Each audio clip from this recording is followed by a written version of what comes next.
At the start of one of Raymond Chandler's novels, the private investigator telling the story is out in the streets of New York when he meets an unusual figure. He was a big man, but not more than 6 feet 5 inches tall, and not wider than a beer truck. Even on Central Avenue, he looked about as inconspicuous as a tarantula on a slice of angel food. Within seconds, this character, Moose Malloy by name, is busy persuading the narrator to join him in a little bit of urgent private investigation. A hand I could have sat in came out of the dimness and took hold of my shoulder and squashed it to a pulp. Then the hand moved me through the doors and casually lifted me up a step. A large face looked at me. He let go of my shoulder. The bone didn't seem to be broken, but the arm was numb. The big man purred softly, like 4 tigers after dinner. If you've ever read Raymond Chandler, you will recognize the style. And if you haven't, you might as well start now with Farewell, My Lovely, and see how it works out. But what I hope you have already read is Richard III. And I hope, perhaps, you may be able to recognize 1 or 2 similarities between Shakespeare's play and the extracts I've just read. First, a couple of small details. Did you notice how Chandler uses just the same exaggerated images for Moose Malloy, which Shakespeare uses for Richard? As inconspicuous as a tarantula on a slice of angel food wouldn't be a bad summary of Richard III's role in the play. And his solo speeches or soliloquies frequently sound to me like the purring of tigers after dinner. But these details point to a larger similarity. What both Chandler and Shakespeare offer us is a portrait of a social menace, who is far larger than real life, and whose exaggerated and destructive energies are presented in a distinctive style that helps us to enjoy them. Obviously, following the trail of destruction which Moose Malloy leaves behind him is going to be fun, at least for a time. And the same is true of Richard. Now, let's look at the opening of Shakespeare's play and see if we can develop such ideas more fully. The first point I'd want to make would be that, like Chandler, Shakespeare's writing creates a series of small surprises. Now is the winter of our discontent made glorious summer by this son of York. The change from winter to summer is one most normal people would welcome. The bleak, bitter climate of civil war between the houses of Lancaster and York seems to have been changed by the victory of York's son, Edward IV, who was just defeated and killed the Lancastrian king, Henry VI, at Tewkesbury. The son pun is typical of Shakespeare's wordplay, and it seems particularly neat when you realize that Edward IV actually took the sun as his personal emblem. But the rest of Richard's speech is designed to show us that he is an abnormal person, and he does not enjoy the temporary change of climate brought about by peace. Physically and mentally, he is a figure of discord. He sets up images of peace in his opening 30 lines only to pervert or undermine them. Notice, for example, how the whole process develops as the speech unfolds his nature to us. Now is the winter of our discontent made glorious summer by this son of York, and all the clouds that lowered upon our house in the deep bosom of the ocean buried. Now are our brows bound with victorious wreaths, our bruised arms hung up for monuments, our stern alarums changed to merry meetings, our dreadful marches to delightful measures. So far, there's nothing too obvious or outspoken against the coming of peace, but already there are hints of sarcasm and cynicism which an actor might choose to bring out. Think about some of the words and the sounds of the words. wreaths and monuments suggest death and funerals rather than new life. And even though merry meetings seem preferable to the heavy trumpet and drum noises of stern alarms, doesn't the light tripping rhythm of merry meetings suggest that Richard thinks of them as trivial? The last line puts two phrases in the scales opposite one another: dreadful marches and delightful measures. The extra syllables of delightful measures surely gives an actor the chance to mock the lilting syncopation of idle court dance, which has replaced the disciplines of war in the life of a nobleman. Anyway, Richard's contempt, hinted at so far, becomes far more obvious later in the speech. Now go on and read lines 9 to 31 carefully, and work out how you might suggest Richard's feelings if you were acting the part. Stop the tape now.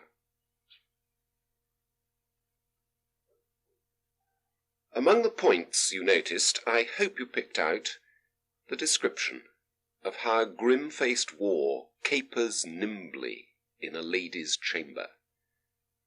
Capering nimbly suggests a cartoon courtier to me, someone skipping about, more like an animal than a man, like a horse perhaps, or even a goat. The second suggestion seems to link with the next line, for goats were traditionally associated with lust, and Richard's courtier dances to the lascivious pleasing of a lute. The L sounds here carry on from the previous phrase. They give the actor a chance to exaggerate their sound sarcastically. What is more, this one line expresses vividly Richard's contempt for what most people have enjoyed at all periods, music and dancing. Music for the Elizabethans was the art closest to the art of God himself. The sense of proportion and harmony it contained could make it a healing, life-giving force. But in his opening speech, all Richard's references to music are disparaging. As he says later on, this weak, piping time of peace is one in which all he can do is descant on his own infirmities. Such comments suggest that Richard is morally as well as musically tone-deaf. The other great acting aid in these lines seem to me to be the construction of the repeated I phrases. These, of course, make Richard's egocentric nature immediately clear to us. He's calling attention to his oddity. He's presenting it to us to glory in. The energy pent up inside the lines seems almost to be breaking through at, for example, lines 18 to 23. Cheated of feature by dissembling nature, deformed, unfinished, sent before my time into this breathing world, scarce half made up. The lines seem to be spilling over in a way that's quite unusual for early Shakespeare blank verse. Normally, they end at the end of each line. And all this momentum of distaste leads to the image of the dogs barking at Richard's abnormality. Then, with a final effort of sarcasm, he seems to recover his wit and his control. Why, I, in this weak, piping time of peace, and all the channeled intensity of his bitterness leads to the powerful culminating line, I am determined to prove a villain. Taken on its own, this one line would surely sound like the poorest kind of melodrama. But what I've been trying to suggest is that in the context of the whole speech, it begins to seem more than that. As the conclusion of a sequence of statements about his own nature, Richard is telling us the central fact of his existence in the play. And the words Shakespeare chooses are important. Determined. Well, it certainly suggests that Richard thinks he's making a conscious choice. He's decided to act the part for which his deformed body fits him. But Shakespeare's line also carries a second meaning. Richard's role as a villain may have been already chosen for him by Providence. Such verbal ironies and double meanings are a vital part of the play. And through them, it seems to me, Shakespeare is suggesting an energy which is exciting and surprising, even if it is destructive. And because such forces, which in real life would be menacing and inconvenient, are presented to us through the medium of a patterned, highly charged language, they become enjoyable, in the way that Chandler's Moose Malloy is enjoyable. One last point about that line, "I am determined to prove a villain." The kind of double vision of Richard it gives, Richard proclaiming that he is chosen to be a villain, while at the same time we can see that perhaps his role as villain has been chosen for him. That seems precisely the vision of history with a capital H, which the play as a whole is going to offer us. And that is a point I want to return to later. Richard's first speech ends by disclosing to us the opening example of his villainy, his plot against his brother Clarence. Notice how he does this. "Plots have I laid, inductions dangerous, by drunken prophecies, libels, and dreams, to set my brother Clarence and the king in deadly hate." Prophecies and dreams are to play an important part in Richard's story. It's interesting to see that he thinks he can manipulate them to his own advantage at this stage. And notice not only what he says, but how he says it. Richard is telling us his plans. This opening soliloquy shows us Richard's evil energy, and in doing so discloses the motive force which is going to drive the whole play. But if you compare this speech with other self-revealing solo speeches from later plays, like Macbeth or Hamlet, you'll probably notice that it is self-revealing in a quite different way. Richard is not thinking aloud in the way that Macbeth or Hamlet might. He's just disclosing his role to us. He's almost writing us a note in the play programme. Richard, Duke of Gloucester, hunchback, tone-deaf, man and woman hater, enjoys playing villains, and so on. Now, a method like this may well seem rather naive, and certainly it's similar to the methods used in the morality plays which held the stage in Shakespeare's youth. In these plays, a traditionally popular figure had been the character called the Vice, a villainous mixture of a clown and showman. This figure had habitually discussed his evil plans with the audience in order to increase their enjoyment of the various deceptions he practiced on other characters. As Shakespeare's play unfolds, we find Richard doing exactly that. Now, in the sources of the play, the death of Clarence was never completely explained, but Shakespeare chose to show it as the direct result of Richard's plotting. Starting like that gave Richard an almost mythical status, fratricide, the killing of Cain by Abel. As Claudius says in Hamlet, "It hath the primal eldest curse upon it, a brother's murder." When Clarence arrives on his way to the Tower, Richard plays the first of many scenes in which he shares foreknowledge with the audience, and Clarence, of course, suspects nothing. Deceived brothers seldom suspect their villainous siblings in Shakespeare, and evil for him often took this form of abuse of natural trust. But we know, and Richard knows, and the shared knowledge allows us to enjoy a series of ironies. Now, as this is the first scene in which we encounter them, I want to consider the matter of irony a little more fully. First of all, what does the word mean? On its simplest level, irony means a form of speech which implies a meaning opposite to that literally expressed. For example, when Richard, bidding farewell to his brother, says, "Well, your imprisonment shall not be long," the literal meaning, "I'll get you out of prison as soon as I can," is not the meaning which Richard and the audience see. "I'll get you executed as soon as I can." Many of Richard's speeches throughout the play gain their edge from this kind of irony. It's something to keep looking for. because it exploits the extra knowledge which Richard shares with the audience. As the play goes on, and we see more and more characters being fooled by this kind of irony, the sense of Richard's invulnerability grows. Everyone else seems to be his dupe, and he seems to bear a charmed life. And for a time this is amusing. But it seems to carry with it a further expectation in an audience. Surely we all hope, sooner or later, that Richard will have his double-faced jokes turned against him. Irony seems closely connected here with the notion of pride riding towards a fall. Now this notion links up with wider meanings of the word irony. Dramatic irony, for instance, is frequently used in criticism, and applied to words and actions of characters in a play who say or do something which shows their blindness to how fate will actually work out.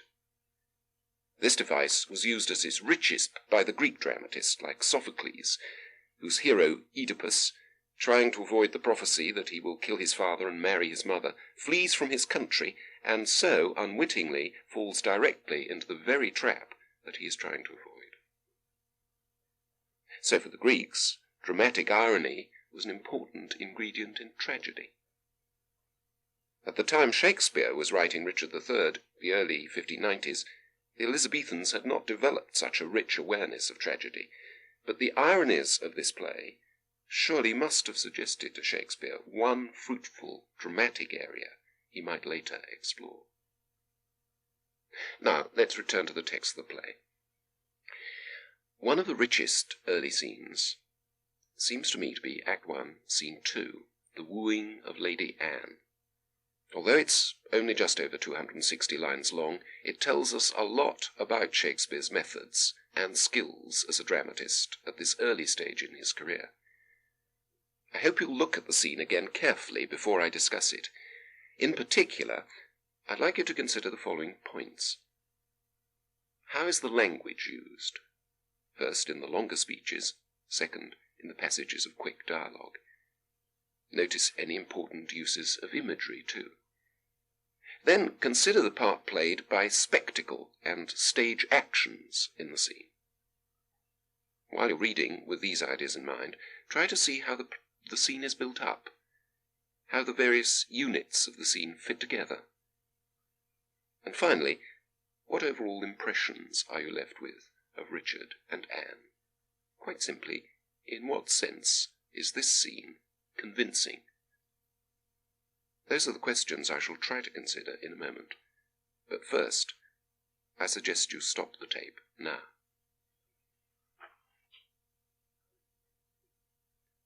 How is the language used? One quick answer, surely, would be very formally, very rhetorically. Rhetoric was something that every educated Elizabethan was taught at school, so it was something the boy actor playing the part of Anne would be very familiar with.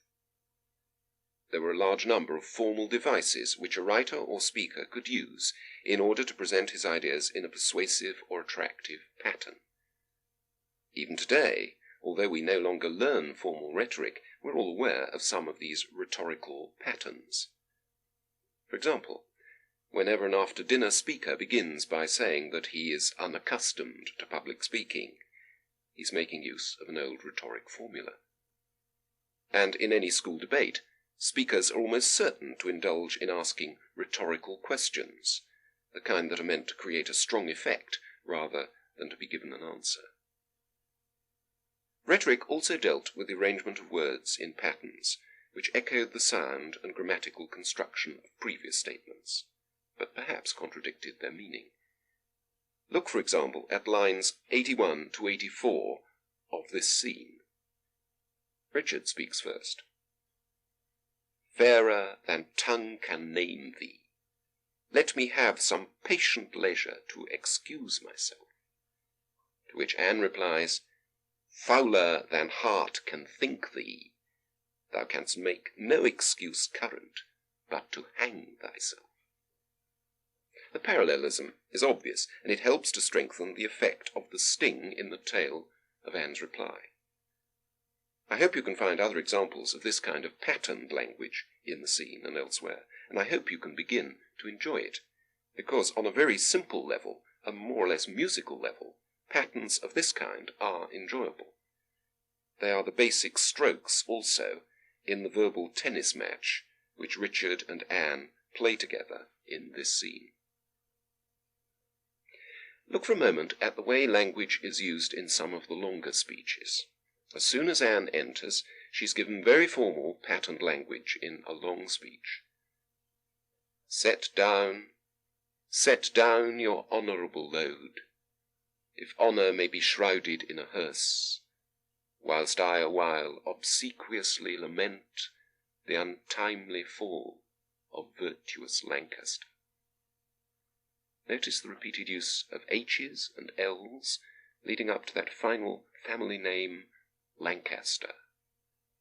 And notice also the effect achieved by one long Latin-based word, obsequiously, used in a sense which has died out since Shakespeare's time, lamenting as a mourner. The strength of English as a poetic language derives partly from the fact that we have two main sources of our vocabulary. A northern source, what we could call loosely the Germanic or the Anglo-Saxon part, and a southern or Romance language part, the Latin or French. And at its richest, Shakespeare's vocabulary exploits both parts, as in, for instance, Macbeth's famous lines about the blood on his hands, which would the multitudinous seas incarnadine, making the green one red. There, the polysyllabic Romance language of multitudinous and incarnadine contrasts beautifully with the Anglo-Saxon effect of making the green one red. And in moving from obsequiously lament to untimely fall, Shakespeare here is already moving towards such effects of language.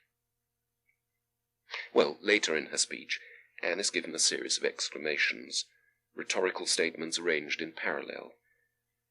Oh, cursed be the hand that made these holes, cursed the blood that let this blood from hence, cursed the heart that had the heart to do it.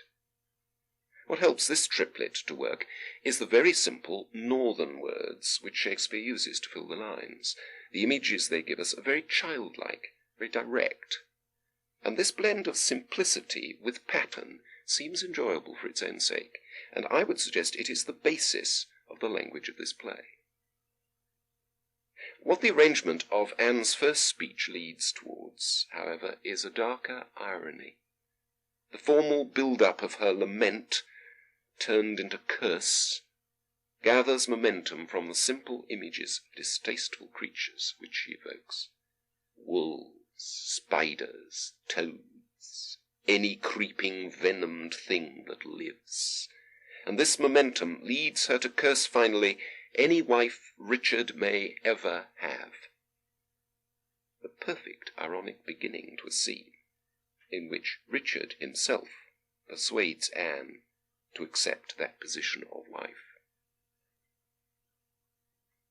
Now let's briefly consider some of the effects achieved by the passages of dialogue between Richard and Anne. We've already seen the kind of rhetorical parallelism Shakespeare uses at lines 81 to 4.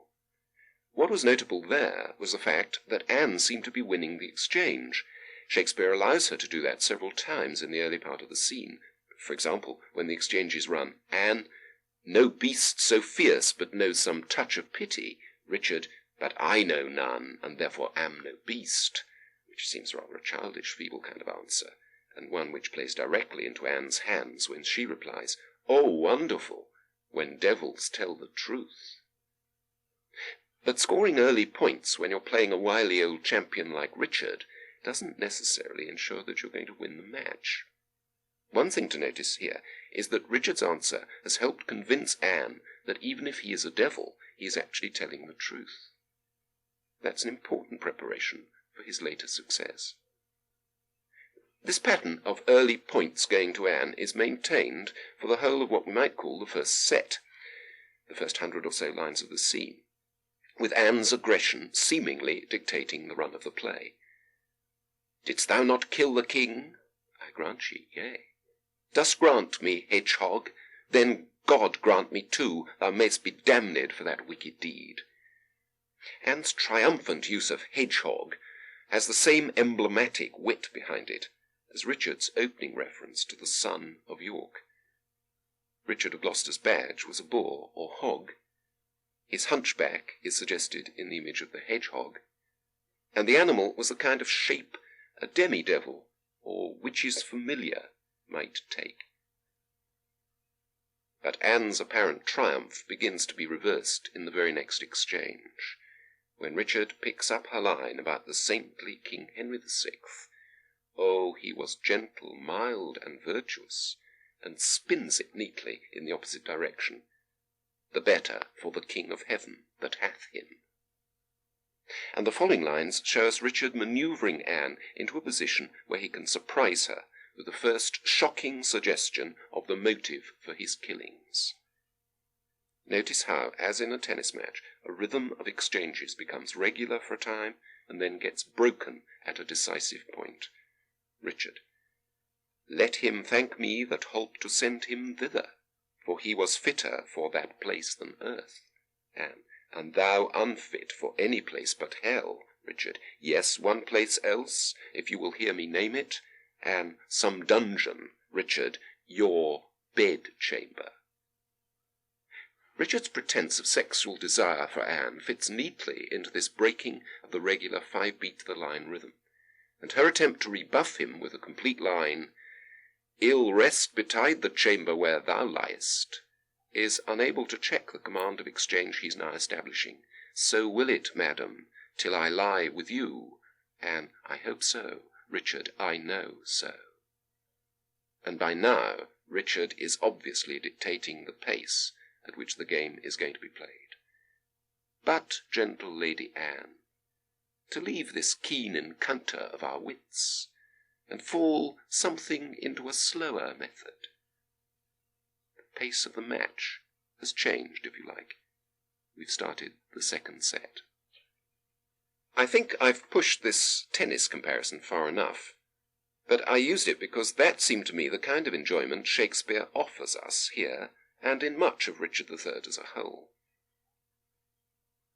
Now, let's look at the part played by stage actions in the scene. The beginning funeral procession cannot be very ostentatious, for after all the dead Lancastrian king is out of favour, but if it contained enough men to bear the corpse as well as some to carry halberds, it would make some show of dignity on an Elizabethan stage, where richness and colour came from figures in good costume rather than, as more often happens today, from clever lighting and good scenery. Anne's lament helps to establish this quiet dignity more clearly, and then the procession is about to resume its way when Richard interrupts it. I'd like you to remember one or two more facts about the Elizabethan stage as you try to imagine how this and other scenes in the play might have gone. Essentially, the acting area was a large bare platform jutting out into the auditorium and measuring, according to the specifications we have for the Fortune Theatre of 1600, something like 43 feet by 27.5 feet. Try measuring that out for yourself, and you'll realize what a large area of open stage it gives. Few modern West End stages can be bigger, and Shakespeare's platform, remember, was bare of scenery, and projected into the audience, who stood packed round it, and in many cases even sat on it. The conditions which exist today at some special outdoor occasion, like the trooping of the colour or a royal wedding, existed automatically in an Elizabethan theatre. Watching a play really was, at least partly, watching a pageant, with all the excitement that packed crowds and closeness to famous events and people could give. It would be worth looking through the play's sequences of processions and shows for yourself, with this in mind. Here, anyway, Richard breaks in on the formal expression of grief, and a dramatic moment follows when one of the halberdiers tries to bar his progress. For a few lines, Richard's success hangs in the balance, but presumably, at some point, the bearers once more put down the body, and his debate with the chief mourner begins. So stage directions have already helped to define the abnormal nature of this scene. It is an interrupted funeral. Notice now how stage actions define the various stages of what follows. Once he's disclosed his pretended love, Richard's attacks drive Anne into an expression of physical revulsion. She spits at him. Isn't there a note of almost hysterical desperation here? And in the sequence of venomous creatures whose names she hurls at him immediately afterwards? Look carefully at Richard's response. Anne's spitting comes in the middle of a blank verse line. Where is he? Here. That is obviously the cue for the spit, but Richard does not break the line. Instead, with a kind of quiet self-control, he completes it. Why dost thou spit at me? Stage actions of this kind were ritualized moments on Shakespeare's stage. Spitting was then, as now, an act of contempt, but it was also a means of protecting yourself against an evil spirit. That is what it expresses for Anne. Being spat upon in public was an extreme disgrace. When Richard accepts it so meekly, he's showing once more that he is immune from the pressures of normal behaviour. And this makes his position in relation to Anne extremely strong. The analogy now may be not a game of tennis, but the game of a cat and a mouse. The next stage direction, she looks scornfully at him, line 171, shows really just how helpless she is, particularly when Richard turns that into a cue for a direct sexual advance. Teach not thy lip such scorn, for it was made for kissing, lady, not for such contempt. But the following stage directions bring the scene to its turning point. With melodramatic audacity, Richard lays his breast open, she offers at it with his sword. And then, 4 lines later, she falls the sword. Triumphantly, Richard demands, "Take up the sword again, or take up me," to which her reply is, "Arise, dissembler. Though I wish thy death, I will not be thy executioner." What this tells us, incidentally, about the staging of the scene, is that when he bared his breast and offered his sword to Anne, Richard also knelt to her. That action was powerfully meaningful to Elizabethans. It was the automatic and symbolic gesture of a child to a parent, of a subject to a prince. In asking Richard to rise, however reluctantly, Anne is beginning to assume the role in which he has cast her. No more than some 15 lines are needed now before she accepts Richard's ring, the final definitive stage action. The passage leading to this formal act is itself a formal conclusion to all that highly patterned speech we've noticed already.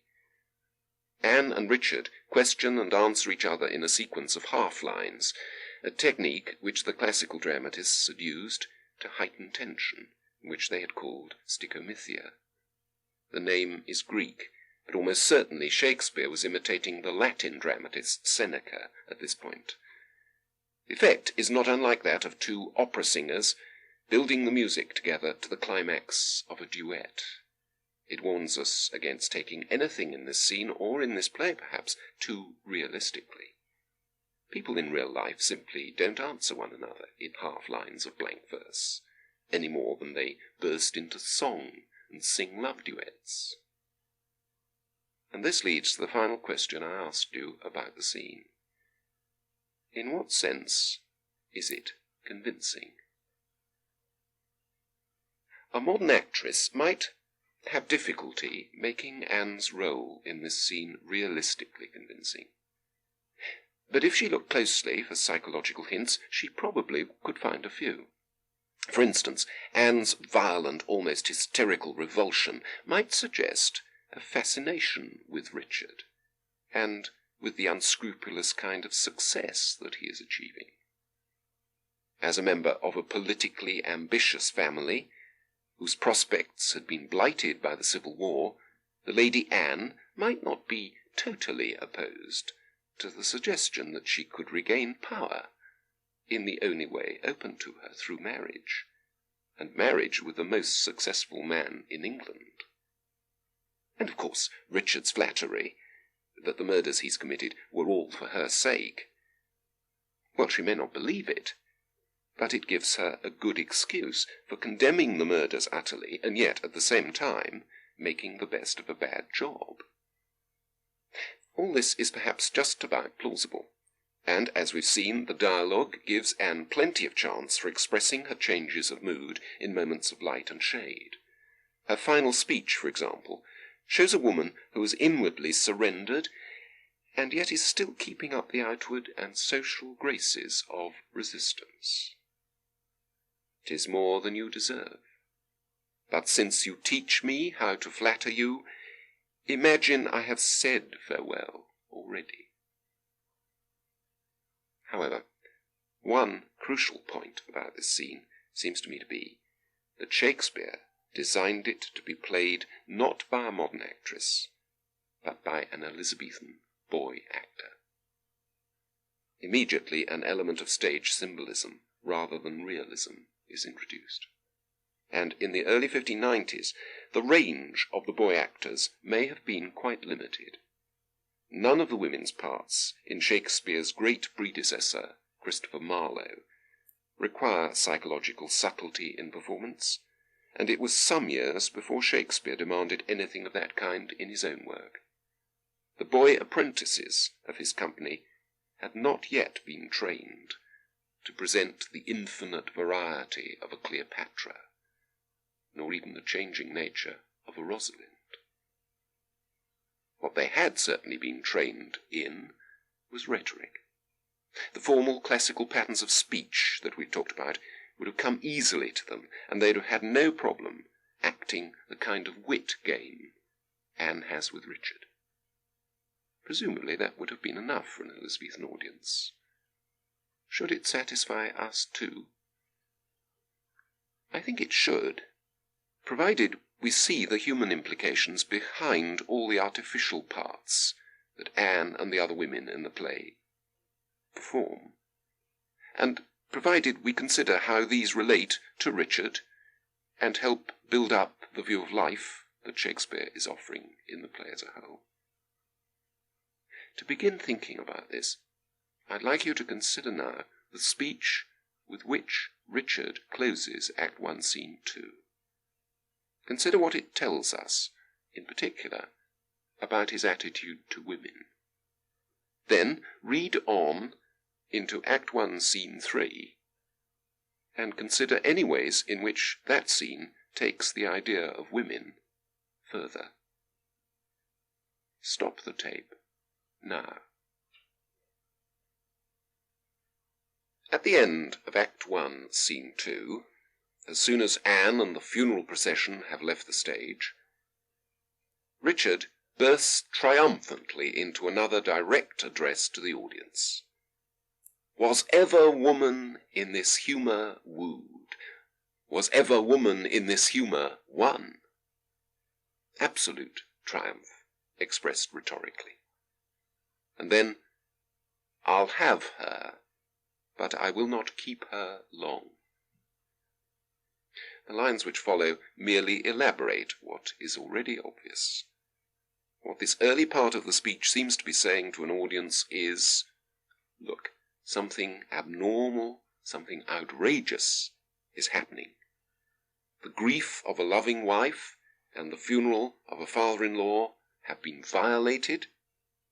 The weakness of human constancy has been exposed, and all for nothing, but for the sake of a hunchback who is bent on conquering and perverting another person's will.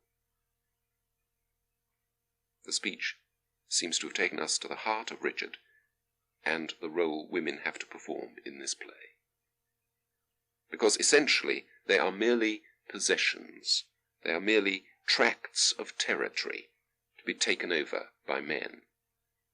And the life of the emotions with which they are normally associated, and certainly were always associated by Shakespeare, is merely something to be exploited in a male quest for power. Richard's speech closes with an ironical reversal of the estimate he placed earlier on his sexual attractiveness. And his second estimate is surely nearer the truth. He is, in a curious, perverse way, attractive. But the link between the two speeches lies in the utter contempt which he shows in both for normal sexuality. Anne has forgotten Edward, who was a sweet and lovely gentleman, and has turned to Richard, who is halt, misshapen, a hunchback. So much the worse, implies Richard, for judgment by appearances. And it is his contempt for the shallowness of women, all women, that this scene has revealed. Well, Act 1, Scene 3 introduces us to two more women, Edward IV's Queen Elizabeth, whom we see discussing the uneasy prospect of her husband's death, and Queen Margaret, the widow of Henry VI, whose unnoticed entry and aside to the audience give her the ritualized appearance of a ghost from the past, haunting these discussions of the future. It has been suggested that Shakespeare copied this effect from the appearance of the ghost of Andrea and Revenge in Thomas Kyd's The Spanish Tragedy, one of the most popular plays of the time, and one whose mixture of ghosts, revenge, and rhetoric clearly appealed to Shakespeare.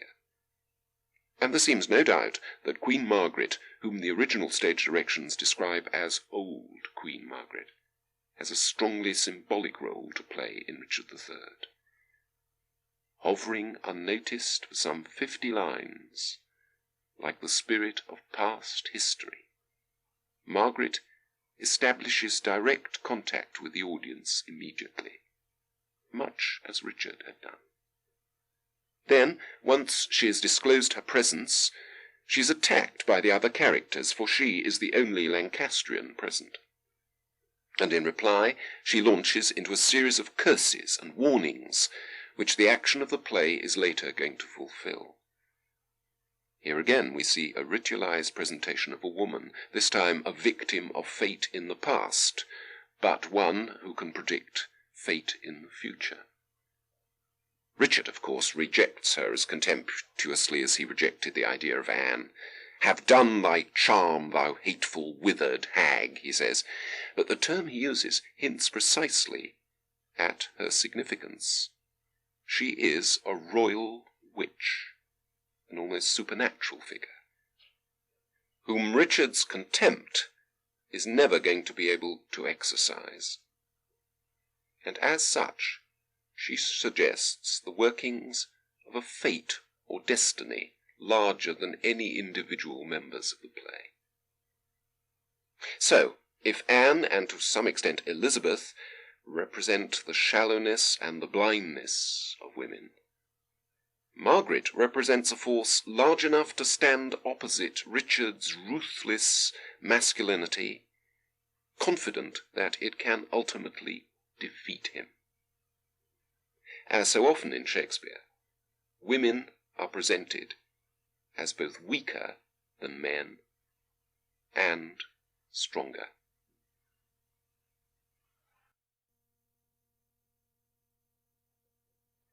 At the close of Act 1, Scene 3, Richard interviews the potential murderers of Clarence. He affects a bluff, jovial, man-of-the-world tone with them, and they respond in kind. "Tut, tut, my lord, we will not stand to prate. Talkers are no good doers. Be assured we go to use our hands and not our tongues." But the murder scene that follows is full of words and surprises. Once they reappear, the murderers engage in a long debate of conscience, which, couched in the first prose of the play, acts as a kind of low-life parody of its central issues. What are the effects of a conscience? "I'll not meddle with it," says the second murderer. "It makes a man a coward. A man cannot swear, but it checks him. A man cannot lie with his neighbour's wife, but it detects him, and so on, and so on. However lightly and humorously, Shakespeare is using his lesser figures to highlight the moral shortcomings of his greater. It's a technique he went on developing throughout his career. But the most surprising word passages come before the entry of the murderers. They come in the speeches where their victim, Clarence, describes his dream.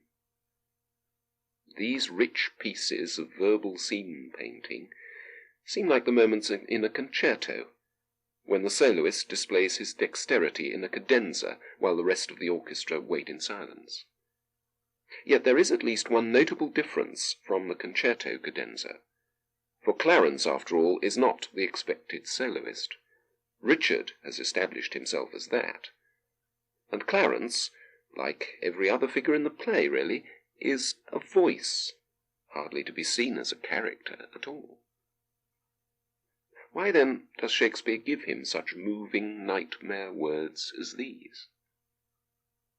O Lord, methought what pain it was to drown, what dreadful noise of waters in my ears, what sights of ugly death within my eyes. Methought I saw 1,000 fearful wrecks, 1,000 men that fishes gnawed upon, wedges of gold, great anchors, heaps of pearl, inestimable stones, unvalued jewels, all scattered in the bottom of the sea.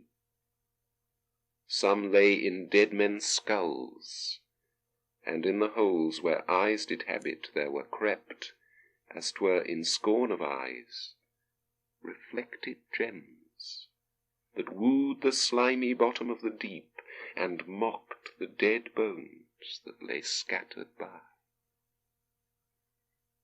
This is surely one of the most imaginatively exciting passages in the whole play, partly because it gives us imagery which expresses one of the central experiences of the play. A pointer towards this central meaning is the echo we are given here from some of Richard's first lines. Perhaps you remember.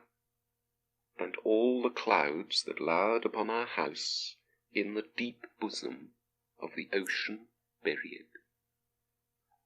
Clarence's vision of an ocean bed littered with gems and wrecks, a kind of surrealist version of the raising of the Mary Rose, is exactly in tune with Richard's earlier speech.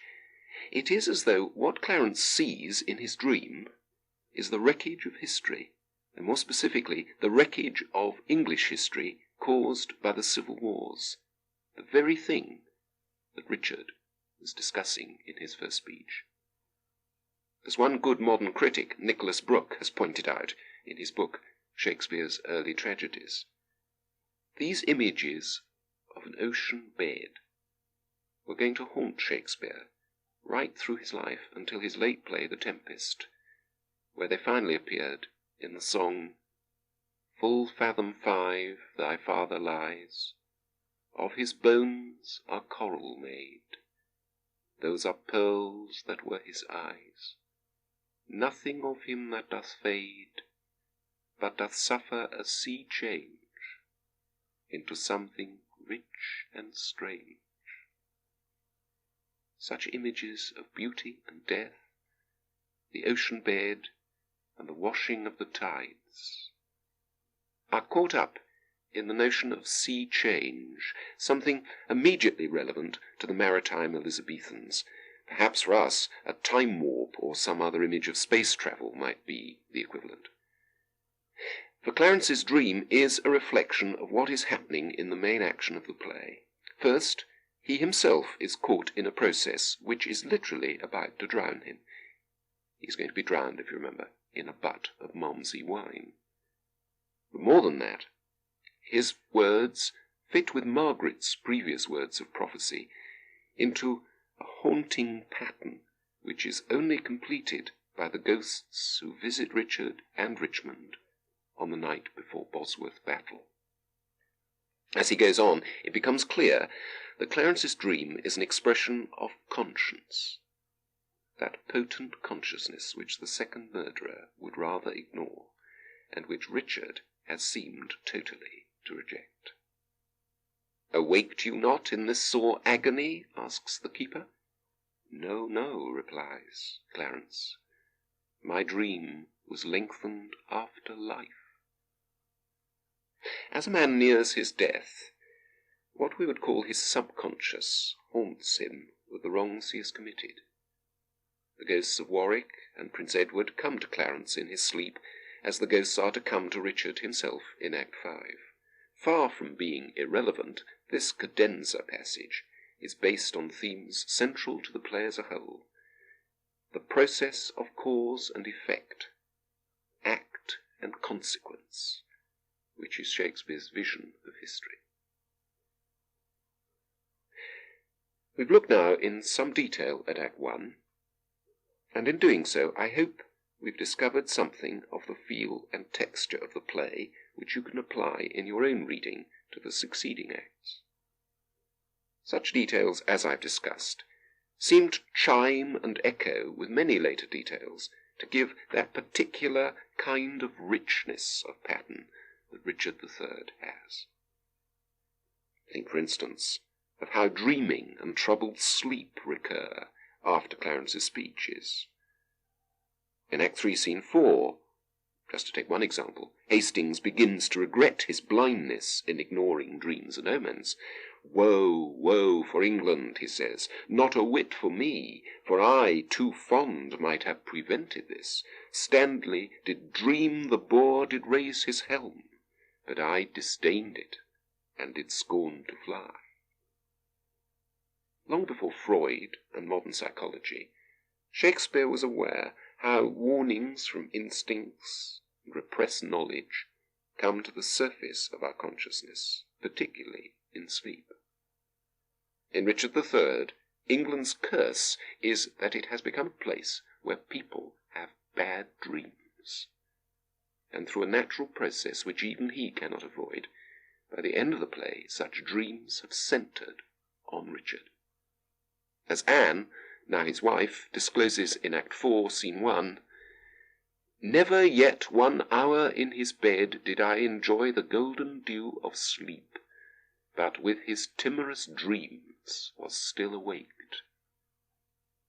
It is perhaps a surprising revelation, thinking of Richard at the beginning of the play, and perhaps it makes us recognize that Richard is human after all.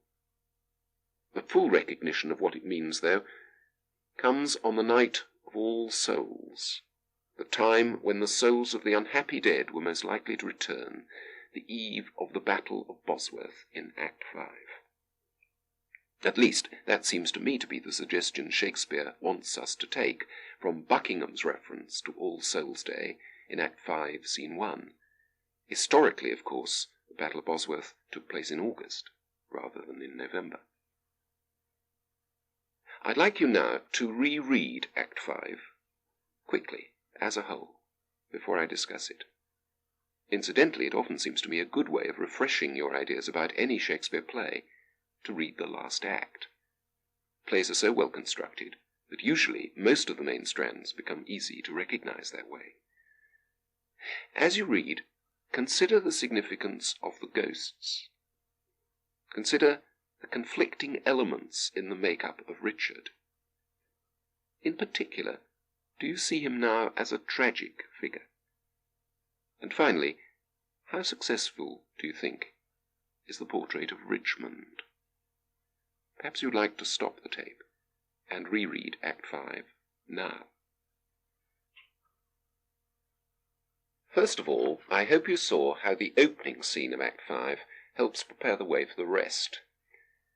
Buckingham, on his way to death, names a sequence of Richard's victims, and these are to appear physically later in the act as ghosts. Ironically, it is a sequence of ghosts which Buckingham himself is going to complete.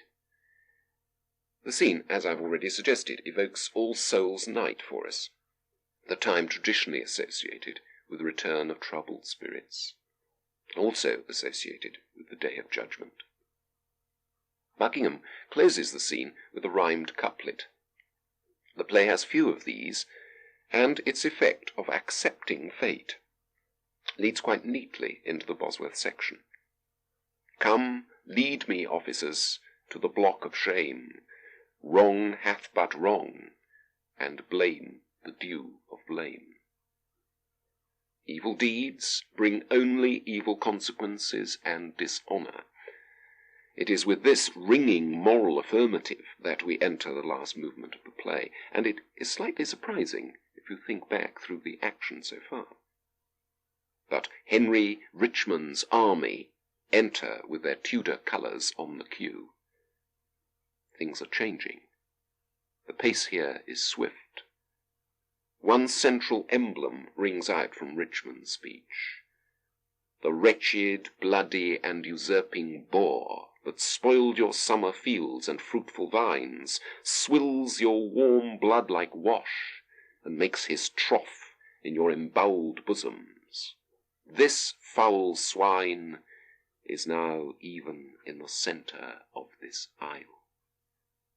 Then Richmond and his army march off with another ringing couplet in pursuit of the ravaging heraldic beast, who now appears. Richard's first words establish the scene. Here pitch our tent, even here in Bosworth field. There must have been an almost audible sigh of relief from the audience at that moment. The long-awaited confrontation is about to take place. Every member of the audience knew what the outcome would be. Knowing the outcome also enhances the pleasure of seeing how it comes about. And here Shakespeare was at his best, using the advantages of his stage audaciously. Stage battles were always a problem in Elizabethan theatres. Shakespeare himself apologized for them in his later great battle play Henry V, and his rival, Ben Jonson, mocked the actors who, with 3 rustic swords, and help of some few foot and half-foot words, fight over York and Lancaster's long jars. But what Shakespeare's stage offered him was large, unlocalized space. And so, by placing tents at opposite sides of those 43 feet, he brilliantly suggests the presence of 2 armies with the same quick, emblematic economy that he's shown in his imagery. The Elizabethan love of heraldry and their romantic revival of interest in medieval chivalry meant that for such moments in his plays, 1 or 2 well-chosen hints were enough. An audience's imagination could do the rest. Now, in a scene that he liked so well that he tried it again in that later play, Henry V, Shakespeare shrewdly chooses to show us the moral or morale disposition of 2 armies on the night before a decisive battle. The bustle outside the 2 commanders' tents is neatly suggested by such moments as Richard's "Fill me a bowl of wine," "Give me a watch," "Saddle white Surrey for the field tomorrow," "Look that my staves be sound and not too heavy." A dozen thoughts are racing through his mind. It's a stimulated, hectic mind, which runs at a different pace altogether from Richmond's calmer. Give me some ink and paper in my tent. I'll draw the form and model of our battle, limit each leader to his several charge, and part in just proportion our small power. The contrast between military leaders always fascinated Shakespeare. In war, who is going to win? The instinctive, charismatic Mark Antony type? Or the plodding, careful Octavius Caesar? Before Bosworth, even if we didn't know, the hints are there. Richard, calling again for a bowl of wine, confesses, "I have not that alacrity of spirit, nor cheer of mind, that I was wont to have." And it is Richmond's tent, not Richard's, that the so far uncommitted Stanley approaches. So Richmond withdraws after a suitably pious prayer, and the stage is set for the appearance of the ghosts. The whole scene yet again is carefully patterned. On the one side, Richmond, the self-styled captain of God.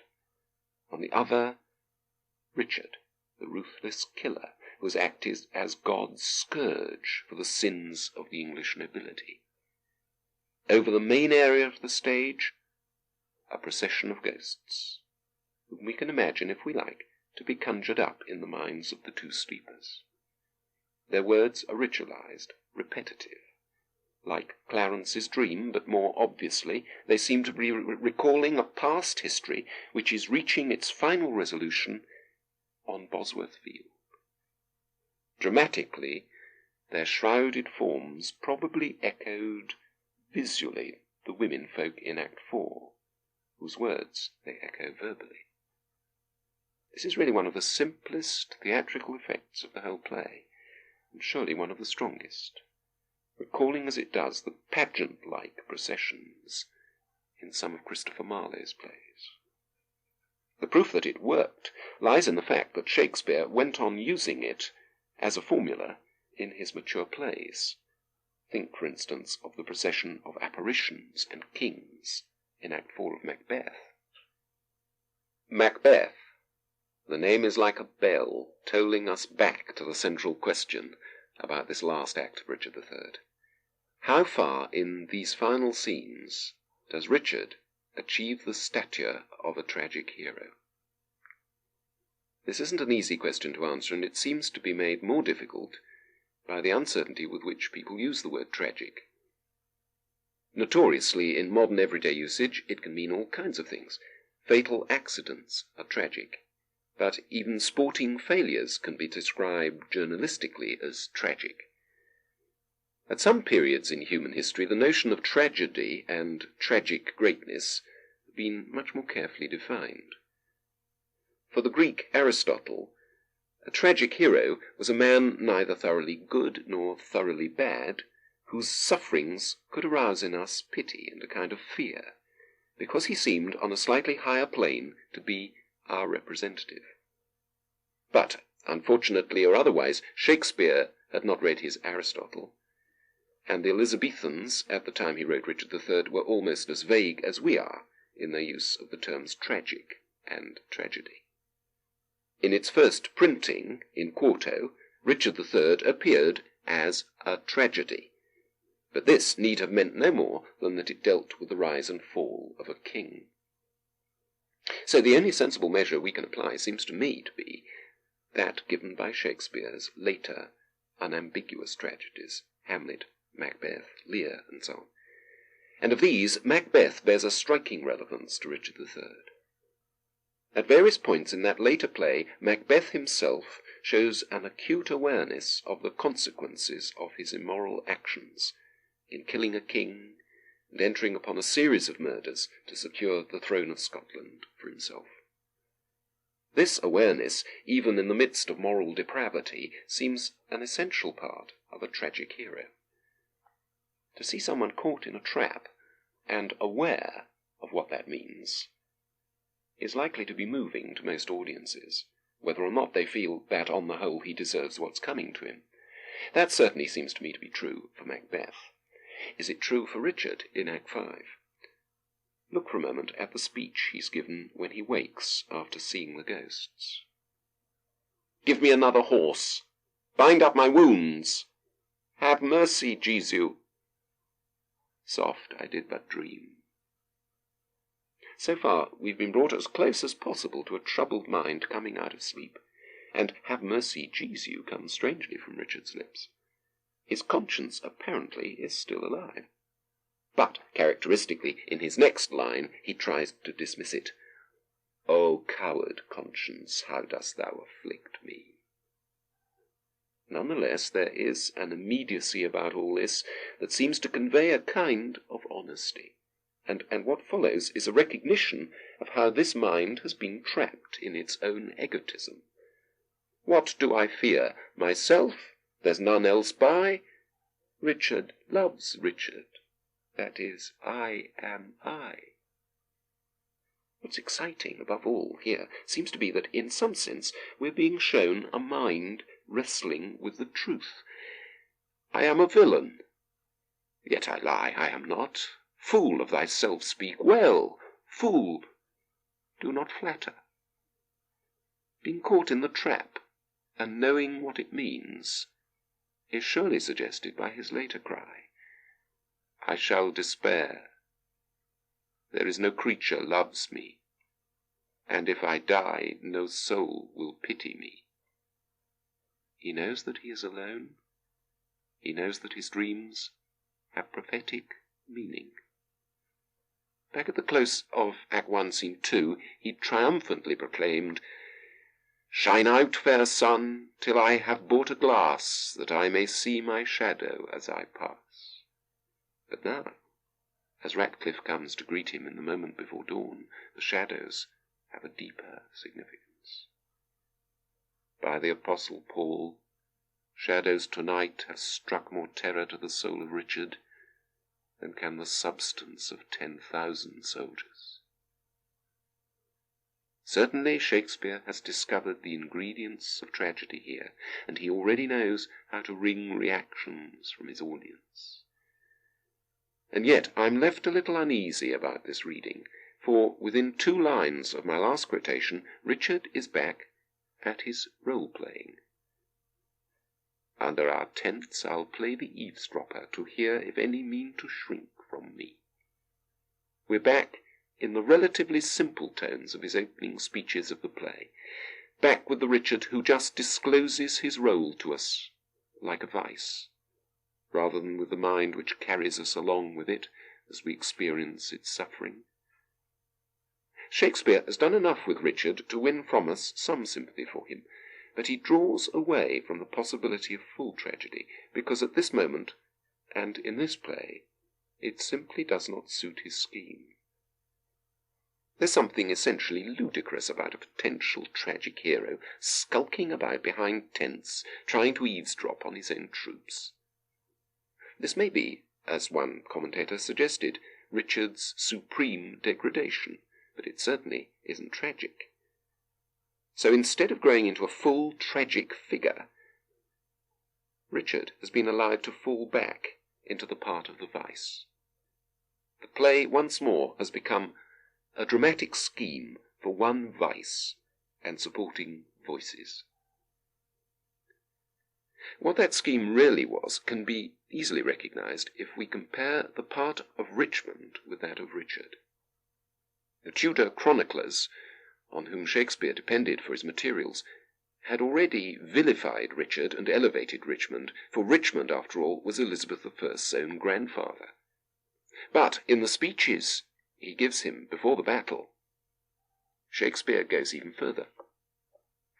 Whereas the chronicler Hall's account of Richmond's speech to his soldiers emphasized the financial rewards they were likely to get if they won the fight and took over England, quote, While we were in Brittany, we had small livings and little plenty of wealth or welfare.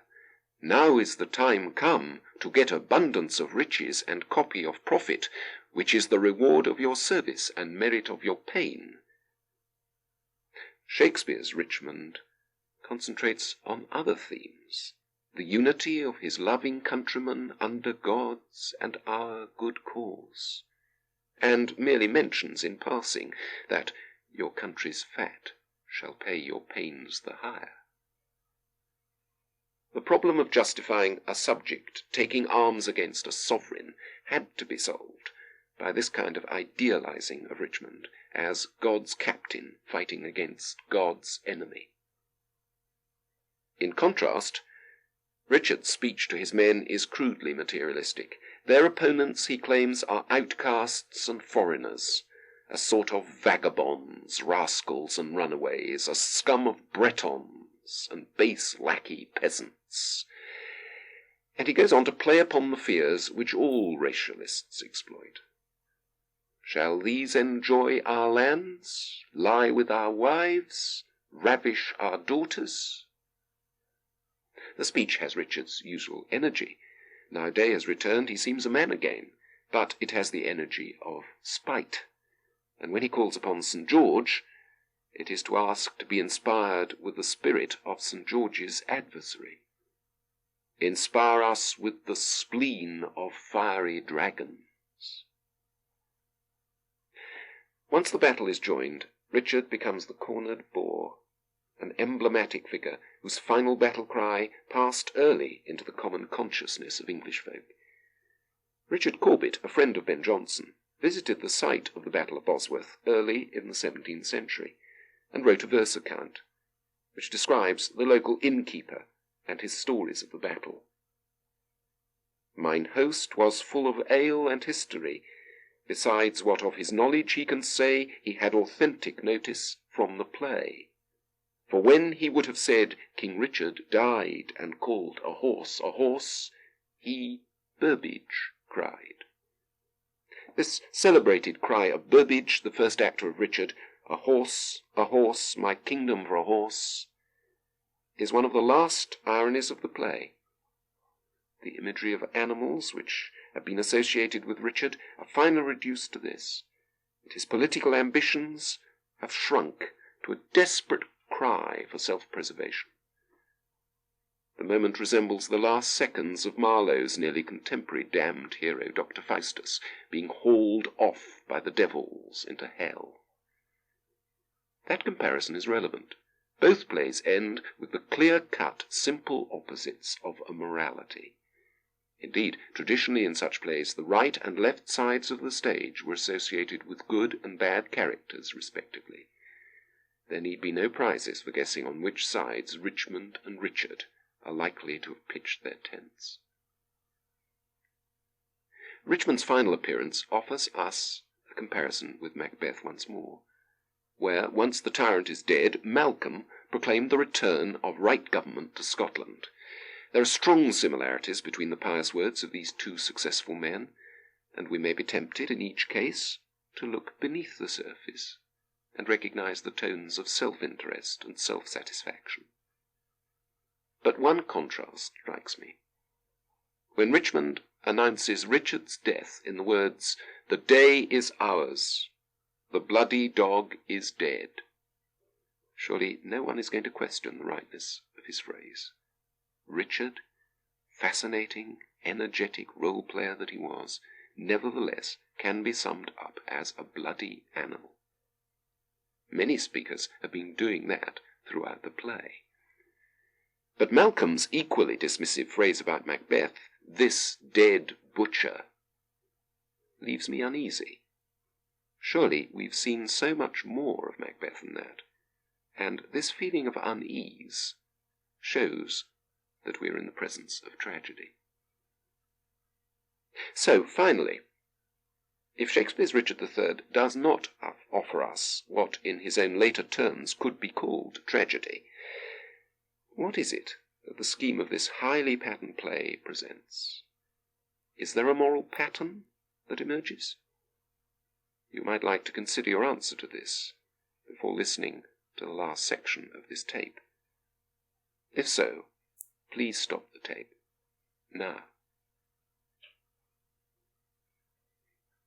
When Shakespeare's colleagues and friends gathered his plays together to publish his collected works after his death, in the famous First Folio, they printed the life and death of Richard III among the histories and not among the tragedies.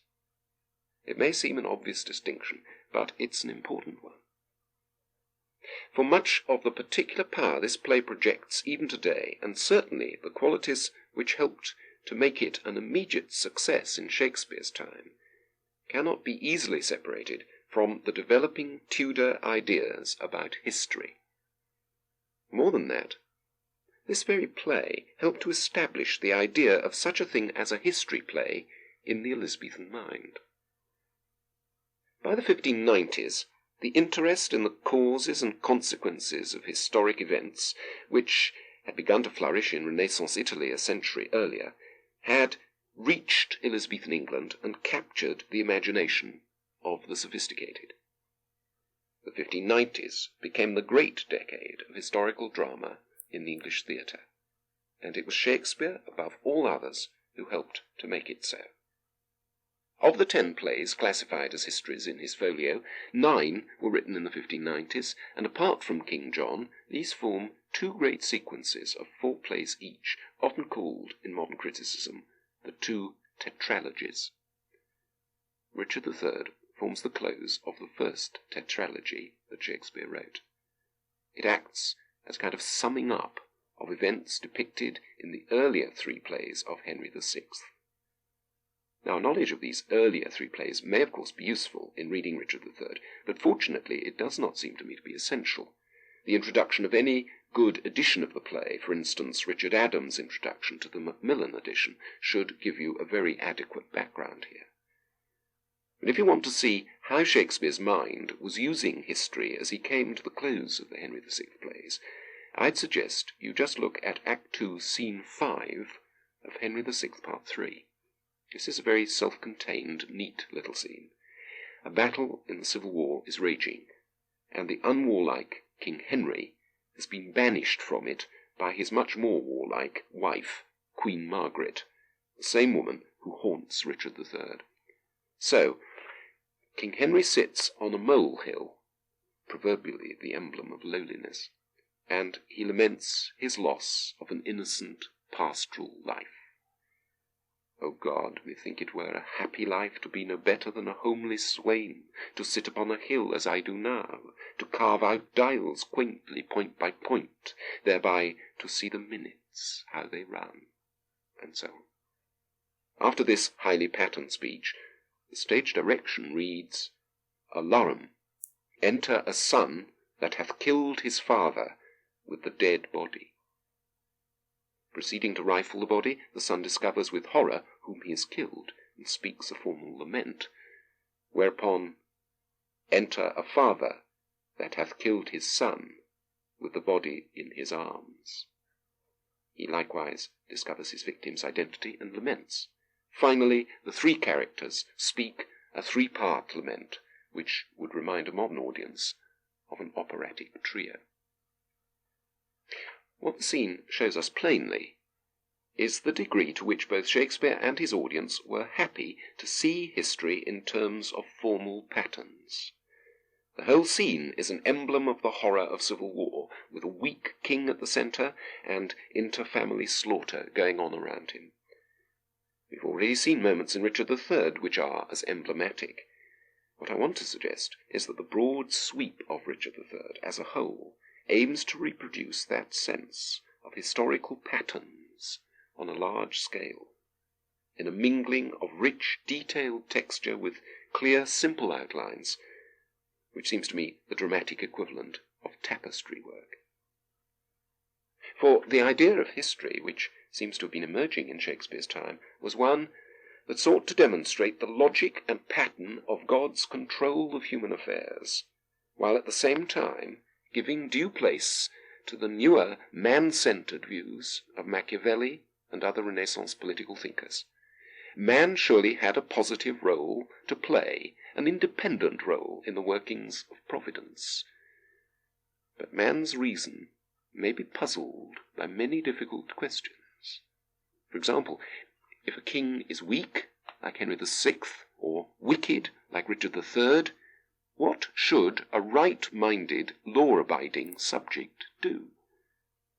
At least one great English cleric, Bishop Latimer, felt that the subject of tyrants should tarry till God correct them.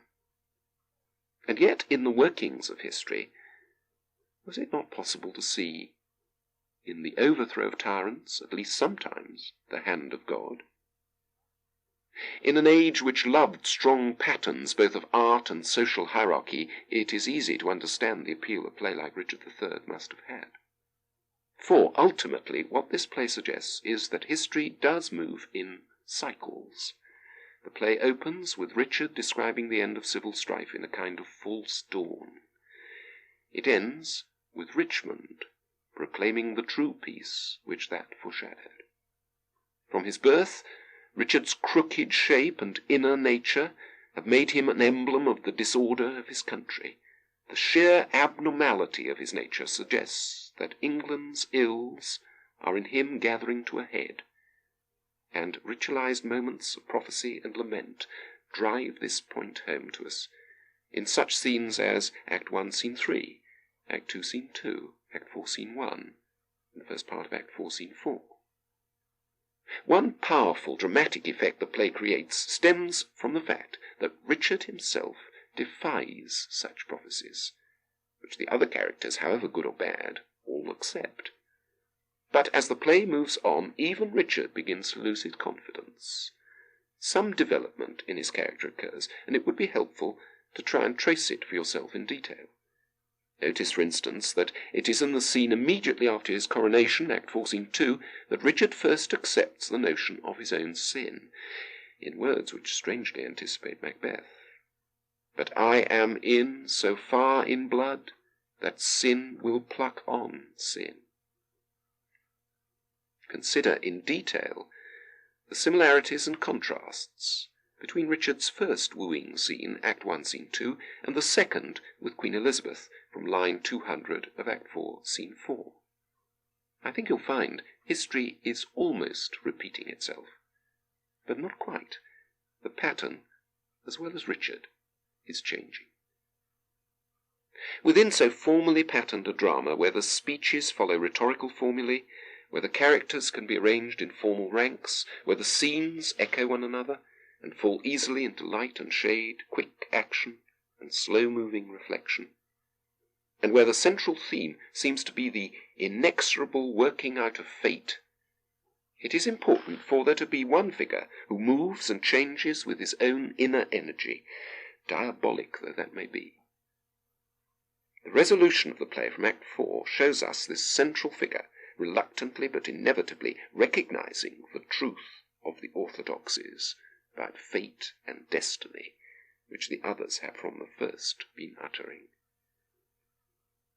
Now some good modern critics writing about this play, notably A.P. Rossiter in his fine book Angel with Horns, and Nicholas Brooke, whose Shakespeare's early tragedies I've mentioned already, they see this final subjugation of Richard by fate or nemesis as repulsive.